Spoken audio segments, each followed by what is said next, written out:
Hey guys, what's going on? It's me, DeBoss, for another video today. Today, guys, I have a very special podcast episode for you guys. So today I have TARDIS Films with me. Hello. And today, guys, we are going to be talking about a very interesting topic, a game a lot of you guys I'm sure have played. We're going to be talking about Subnautica. Yes. So, what do you think about it, Zin? What sort of things do you do on Subnautica? Do you tend to do survival, creative? Personally, with Subnautica, when I first started getting into the game, I thought of it a lot like Minecraft with creative. I thought that I could just, get creative with it, have some new experiences and, just play around. Yeah, just play around with it pretty much. But overall, when I started getting into the game more, I just started to do survival because I felt like I could challenge myself on it. I could see how long I could survive, if I could test my survival skills in the game. So I thought that I've just been doing more survival lately, honestly. I still do creative, but just mostly survival. So what about you? What do you do on Subnautica? What do you like? Well, I don't really like the idea of creative or having the, cheats, because for me, I feel like if you're playing Subnautica, you should have the experience of discovering something for the first time without having known anything about it before. So to make it more interesting, I don't really watch those videos about the new updates. I just try and discover it myself on survival. Oh. That's a very good point there, and I don't know if a lot of people that play Subnautica even realize this. I mean, I have a friend on YouTube who plays Subnautica. He's pretty good at it. His videos are pretty good. I mean, I don't know what he'd think of it, but honestly, you have a really good point when it comes to that, I gotta say. Yeah, so this is just a little alert to anyone watching. This may be a teeny little spoiler if you haven't looked at the new update properly. So, might want to skip this a little bit. But there's the precursor gun. When I first discovered that and I saw the scene with the sunbeam being shot down, I was amazed by it, and I don't think it would have been as special for me if I'd been in creative and had already seen it multiple times. Well, see, there you go, guys. If you guys watched that should be a good little tip for you. If not, and you guys skipped it and you're watching this part here, you'll experience it for yourselves when you do. So, I mean, either way, you guys will like it. But, yeah. Alright, so, for the, next part of it here, I gotta ask you, what are your favorite things to do in the game? Do you find yourself making weapons more? Do you find yourself trying to hunt fish, explore? What do you like to do? I'm the sort of person that likes to go into Subnautica, find the deepest place in the game, and then build the biggest base possible. And then I just try and make that, I try and make it completely self-sustaining. I like doing that sort of thing. Well, see, and also making a base in every different biome. Well, see, there you go. See, that's a really good thing to do in Subnautica, guys. It's really good to explore, setting up bases, just looking in the environment that you're in. I mean, if a lot of you guys out there don't like exploring, you just like to dive straight into the game and try and stab a shark or something, then, I guess that's how you play. But honestly, you gotta remember, exploration is also a big part of the game. You can always find new and interesting things in the biome, habitat, or whatever area you're in, so it's just something to keep in mind for all you Subnautica players out there who are really into the game. Yeah. Well, you can't really do much either if you stay in, the spawn area of the game, because it's interesting because there's different types of fish and creatures, but there comes a point where the game just gets boring if you don't explore. There's nothing to do. You've just done everything if you stay in the spawn area. See, this is another good point, guys. Also ties in with exploration. Don't just stay in one area. Broaden your horizons. Look out into the deep blue ocean, if that's what you want to call it. Anyway, moving on. Yeah. Okay, so, for the next part of it, so, besides finding like what kind of things you like to do in the game. How did you get into Subnautica in the first place? Well, to be honest, I was just looking through Steam on that list of, the suggested games. And that game really caught my eye because I like exploration games that are often set on different planets. And I just like the look of it. And I watched a short video, a non-spoiler video. And then I got the game and I loved it. See, there you go. That's how I got into it. Yep, see, those are great styles of games, guys, to play if you're into that kind of thing. For me, I first started playing Subnautica. Admittedly, you've probably been playing longer than I have. I don't know. How long have you been playing? I've been playing for maybe about like 3 or 4 months now. I mean, it's only been a few months. It hasn't been like a year or something like that. I've recently gotten into the series. Yeah. Well, I've been playing pretty much, for a while now, since some of the really old updates back. I don't really know how to mark it because I can't remember the date, but it was before most of the major features they have today, like lots of the big biomes. So it was a while ago, it's at least 2 years ago. So you've been playing for a while. Yeah. So that's pretty cool. Yeah. As far as, like, how I got into playing the game in the first place, to be honest, I was looking through the games online. I was trying to find something new. This was back before I started doing a lot more gaming on my channel. So, I was just looking for something to casually play. Lo and behold, I'm looking on Steam, and a friend of mine asked me, and he's like, hey, what are you doing? I'm like, nothing, I'm just looking on Steam for some games to play. Lo and behold, he suggests, hey, have you played this game Subnautica? It's actually a cool game. And I'm like, no, I haven't even heard of it. So I look it up, and I'm like, this looks cool. So I get the game, and I start getting into it. I'm like, wow, the open world of the game actually kind of reminds me of Minecraft. And because I like Minecraft, so I liked the open world of it right off the bat. Lo and behold, though, I started playing the game, and I just got into it more since then. That's pretty much how I got started into playing it. It's a really good game. I do have one question, though, about the open exploring world thing. I think because they made the game so interesting and they made it so explorable in one area, is there actually an edge to the game, or do you think it loops?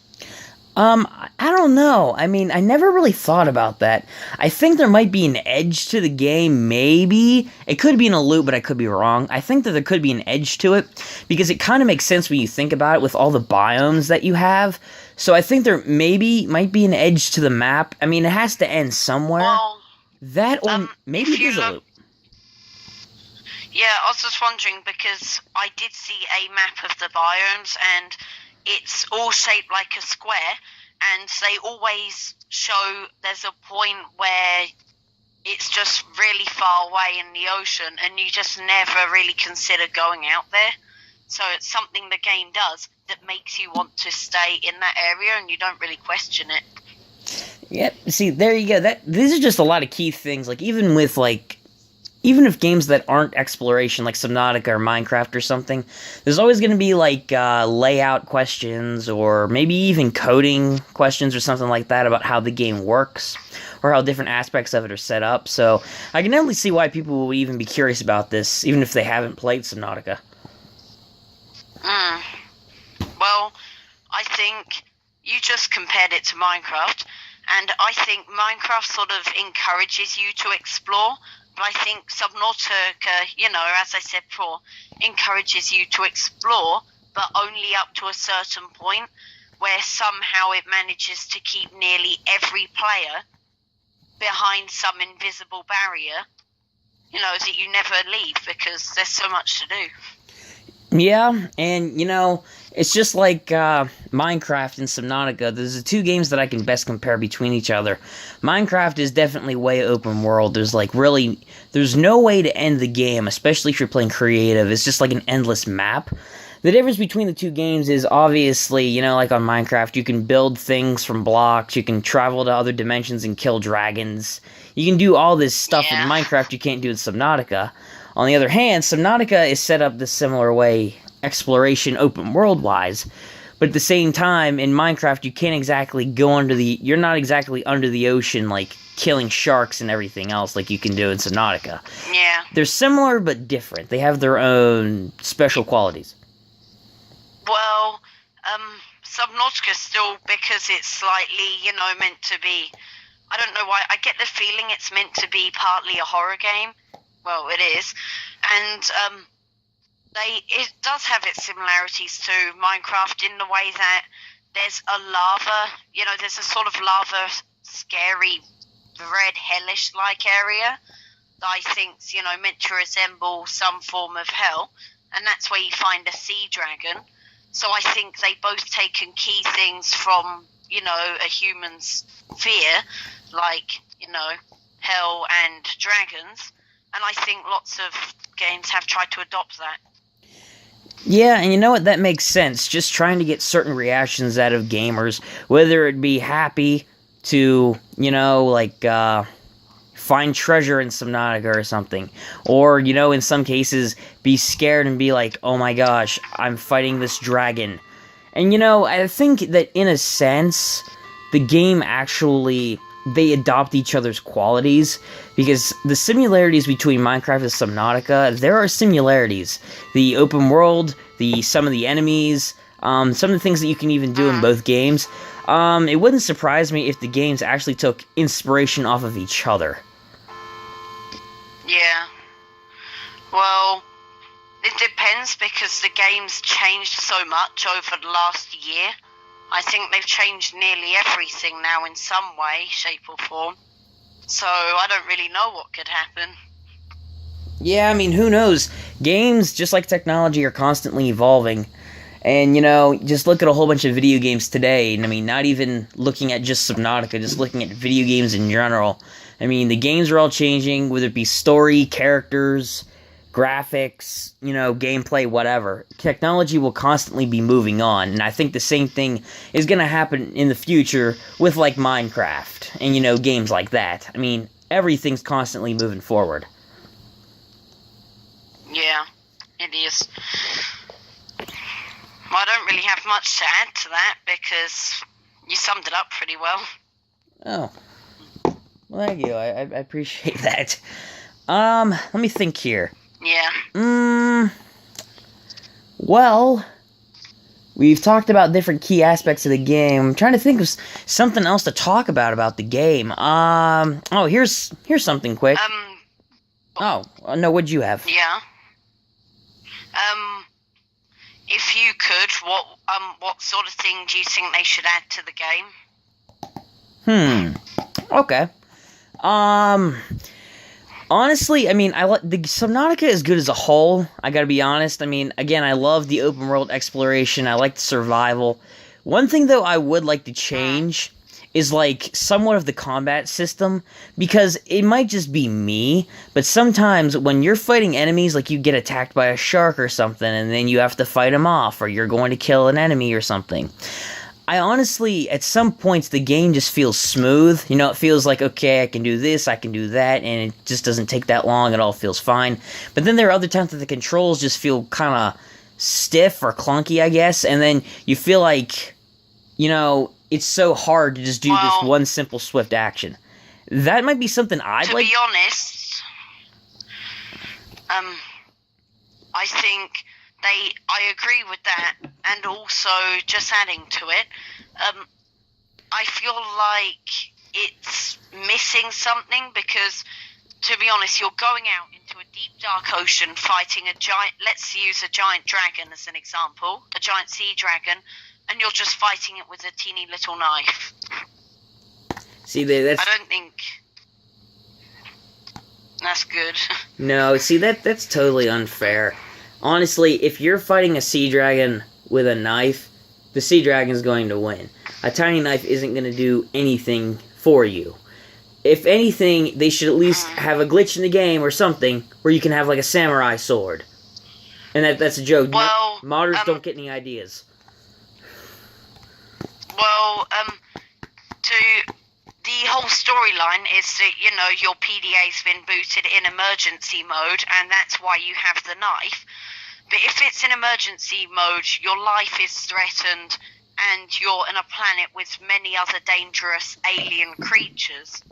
Why not give you access to other weapons? It's like they don't want you to survive. Yeah, again, that's totally unfair. I don't know why they would want to do that. But honestly, developers, if you're somehow watching this, Subnautica developers, which I highly doubt you are, but if you are by some chance, take notes on what some things you can improve here. Yeah. And also reef back rooms. Yes, that too.